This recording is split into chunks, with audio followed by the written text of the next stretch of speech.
అమరావతిలో దివ్యాంగ భవన్ ఏర్పాటుకు హామీ ఇచ్చిన ఏపీ ప్రభుత్వం. అంతర్జాతీయ దివ్యాంగుల దినోత్సవం సందర్భంగా ఆంధ్రప్రదేశ్ ప్రభుత్వం పలు కీలక నిర్ణయాలు తీసుకుంది. విజయవాడలోని తుమ్మలపల్లి కళాక్షేత్రంలో జరిగిన కార్యక్రమంలో దివ్యాంగుల సంక్షేమానికి సంబంధించి ఇంద్రధనస్సు పేరుతో 7 వరాలను ప్రకటించారు. దీంతో పాటు ఇటీవల మహిళల ప్రపంచ కప్ క్రికెట్ పోటీలో ప్రతిభ కనబర్చిన క్రీడాకారిణులకు భారీ నజరానా ప్రకటించి అండగా నిలిచారు.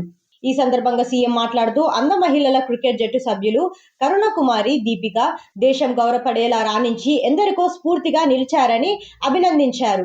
రాష్ట్ర ప్రభుత్వం తరపున కరుణకుమారికి 15 లక్షల నగదు, ఇంటి నిర్మాణానికి సాయం అందిస్తామని ప్రకటించారు. మరో క్రీడాకారిణి దీపికకు 10 లక్షల రూపాయల ప్రోత్సాహకం, ఇంటి నిర్మాణం చేపడతామని హామీ ఇచ్చారు.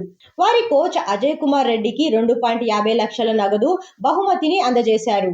అదే వేదికపై ఆంధ్ర క్రికెట్ అసోసియేషన్ తరపున అంధ మహిళల క్రికెట్ జట్టుకు 10 లక్షల రూపాయల చెక్కును గొట్టిపట్టి హర్షవర్ధన్, ఏసీఏ తరపున కరుణకుమార్కి మరో 10 లక్షల చెక్కును సీఎం అందజేశారు.